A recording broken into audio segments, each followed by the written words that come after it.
Hey guys, I hope you are fine. It's me again with something new on feminism.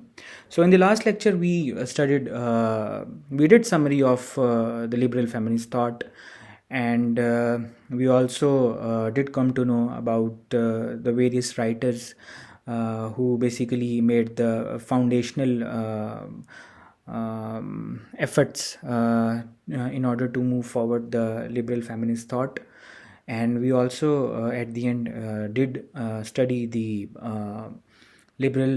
critiques on liberal feminism.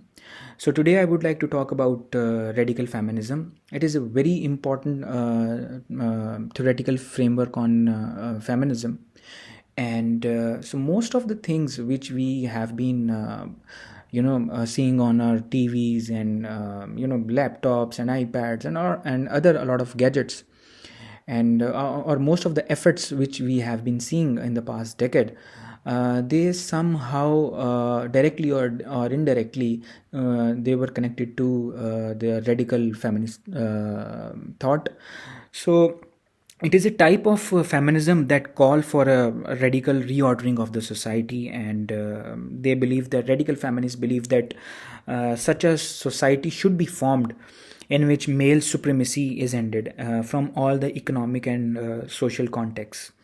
So that definition was taken from Alan Jane Willis, and there are a number of claims which radical feminists put forward.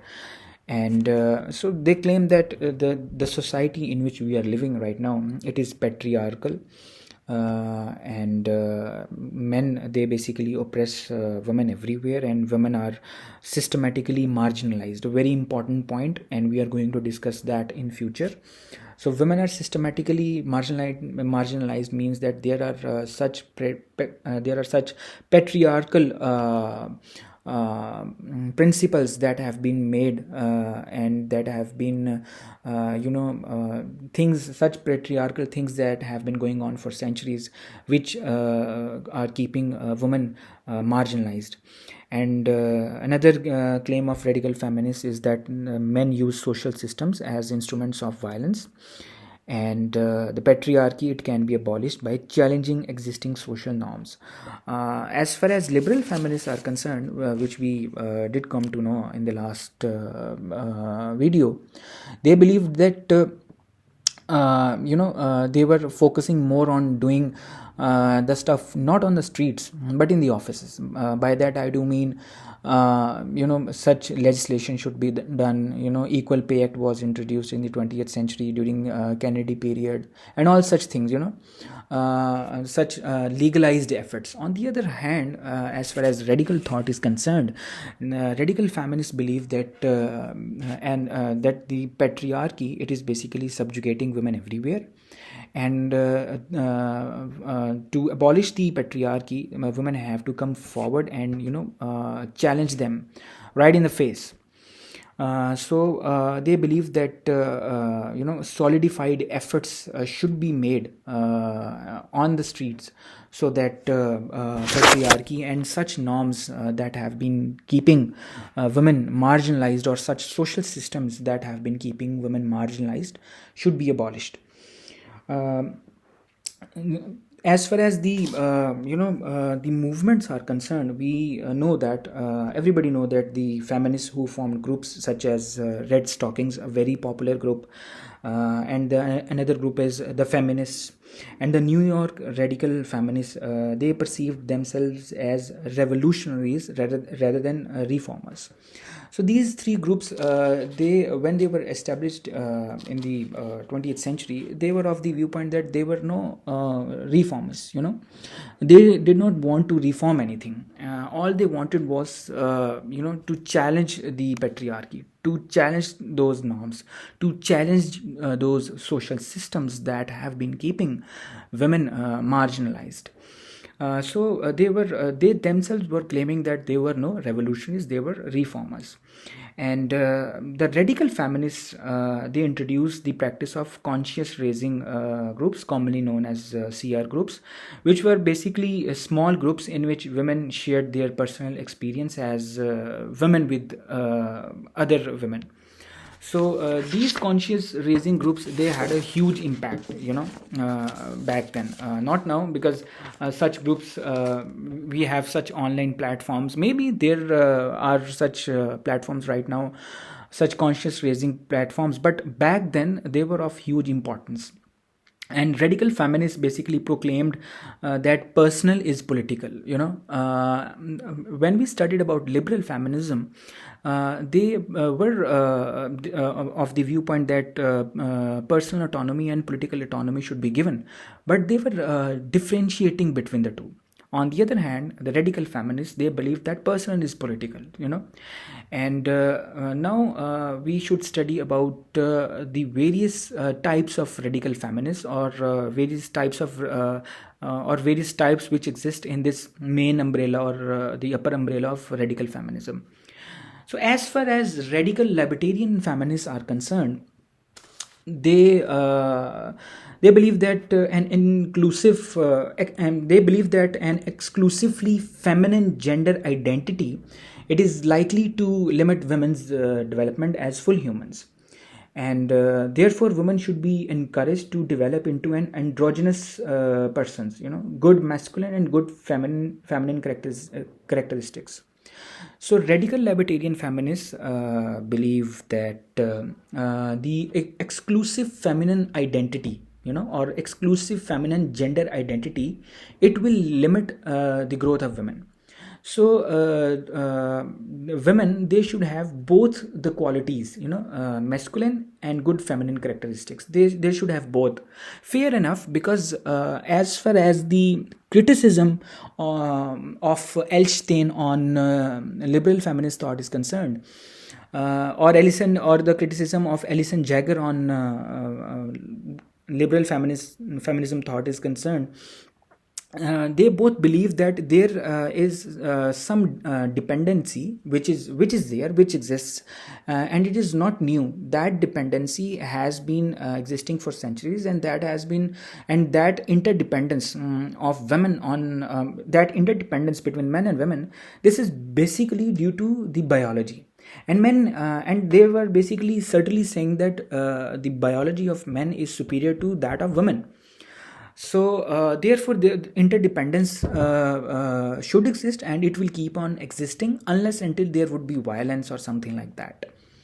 On the other hand, the radical libertarian feminists, they believe that if they will be focusing solely on building an exclusive feminine gender identity, then at the end of the day they would be getting the same criticism as liberal feminists by people like Alison Jagger or Elstein. So basically they made this very clear that a person or a human or any woman, she should include both the qualities of both the good qualities of feminine and masculine character.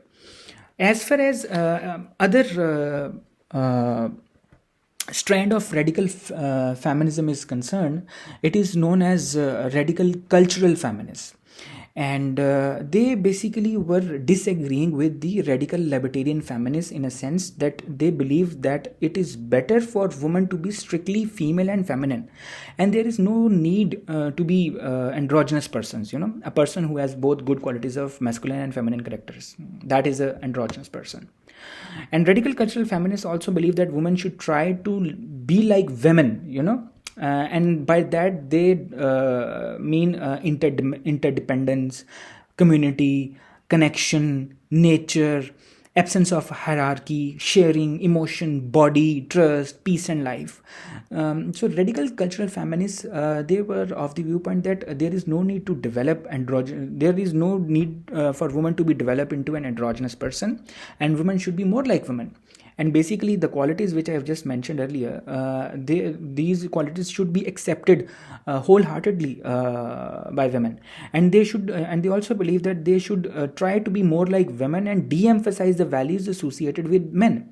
And the values which they considered associated with men, they are independence, autonomy, intellect, will, wariness, hierarchy, domination, culture, war, and death. So now you see that I believe that my listeners or my viewers, they have now finally started to realize that what radical feminism believes in, and what was the ideal, what were the ideals of liberal feminism, and I have also mentioned in the last video that there is no one strand of liberal feminism or radical feminism. I have mentioned two strands of radical feminism, and similarly two major strands of liberal feminism. Now, the radical feminism, as far as liberal feminism is concerned, the difference between their two strands, it was not much, On the other hand, the two strands of radical feminism, which are radical libertarian feminism, feminists, and or radical cultural feminists, they are very. They do not have much similarity. They do not have much similarity in a sense that radical libertarian feminists, they are proposing one thing. On the other hand, radical cultural feminists, they are proposing a completely opposite thing. So therefore, they have dissimilarities, not dissimilarities exactly, but they are opposite to each other. You can call it. And now I would like to discuss a very important point by the radical feminists, and it has come in the media, it has come around the globe time and again, and this is of great importance. And the topic now which I am discussing is the views on sex and gender systems. As far as radical libertarian feminists are concerned, I would like to mention again here that radical libertarian feminists are those feminists which believe that a person should be androgynous, both the good qualities of masculine and feminine characteristics. And they believe that the sex or gender system is a set of arrangements by which a society transforms the biological sexuality into the products of human activity. And they also believe that patriarchy uses certain characteristics of male and female biology and uses them to construct a set of masculine and feminine gender identities that empower men eventually.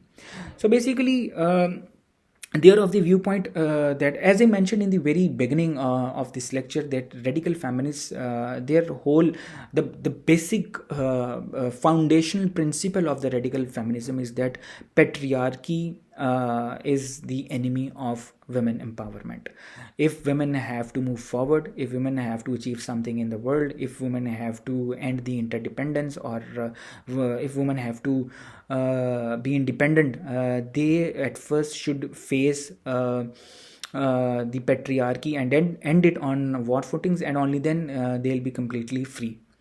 And they believe that the patriarchy it uses certain characteristics of male and female biology, and from that characteristics such a system is made in which masculine and feminine gender identities come into being, and those characteristics eventually are tilted in the favor of men. Fair enough. That is a very important point.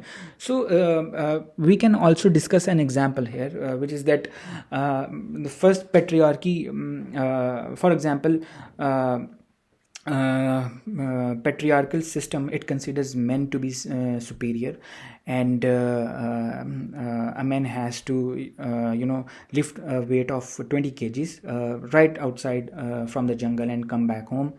And so a man, he goes out and brings, for example, 20 kg bucket of water back to his home, and so he basically did more effort. He is biologically superior, so that gives him more superiority in a sense that he now have a better front to discuss about the usage of that water.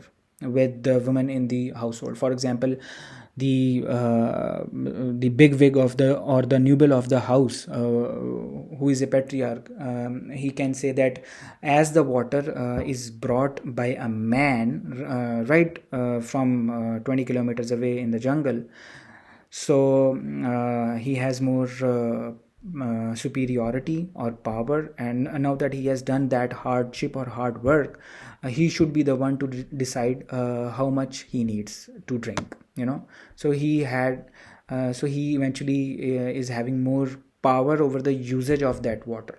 We'll be discussing about power in our future videos as well, but right now just take it as a very crude or simple or vague example, whatever you may call it. I may not be able to make you understand all the things at the very beginning, but slowly you will be learning a lot of new things, that I know.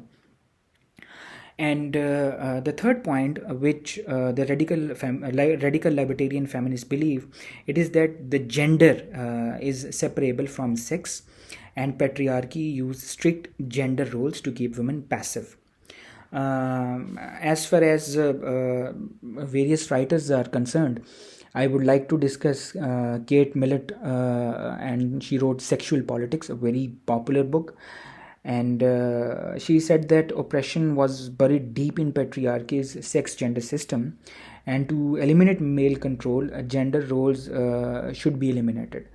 And she was also of the viewpoint that men proclaim their superior ideology through institutions such as church, academy, and the family. So basically, she was of the viewpoint that the social systems which the patriarchy uses to subjugate women eventually, these social systems can be a church, can be wherever you are studying, or the institution or the social system of family as well.